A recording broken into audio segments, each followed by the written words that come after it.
Okay, sir. So, good afternoon po. Ano pong name po nila? I'm Captain Darnell Joseph Pascual, Marketing Manager and OJT Supervisor of Precision Flight Philippines Incorporated. Mr. Pascual, nice to meet you po.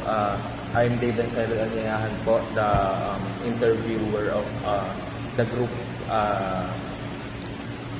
5, and we will start with the question, sir. So, how long have you been handling air transportation interns or OJT trainees from PATS College of Aeronautics in your company? We started on in 2023.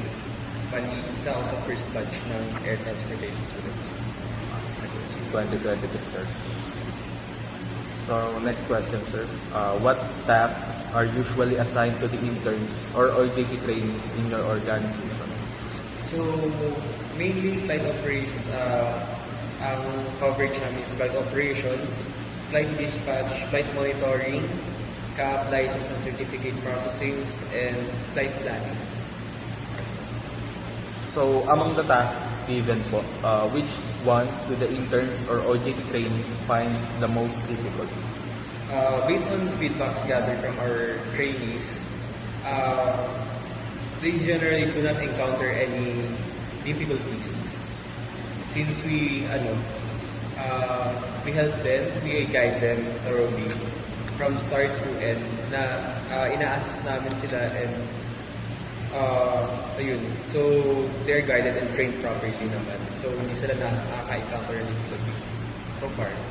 Okay, sir. That's very nice to hear po.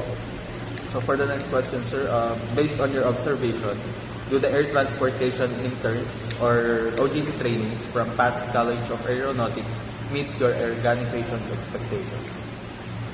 Yes. Based on our observations, they demonstrate strong initiative and resourcefulness. So, na-accomplish naman nila lahat ng mga pinapagawa namin and they meet our expectations. So, what does the company's OJT program involve? Programs. So, it's basically the same thing with the second question.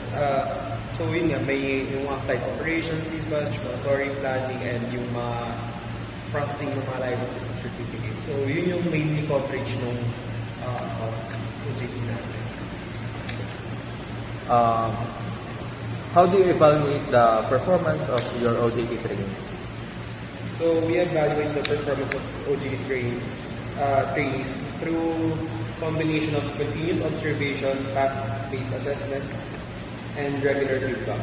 So, yung performance nila is primarily measured on a criteria basis, such as work attitude, initiative, ability to follow instructions, quality and accuracy of work, and willingness to learn. What suggestions can you give to the Air Transportation Department of PATS College of Aeronautics to help improve the knowledge, skills, and training of students so they meet the current needs of the aviation industry?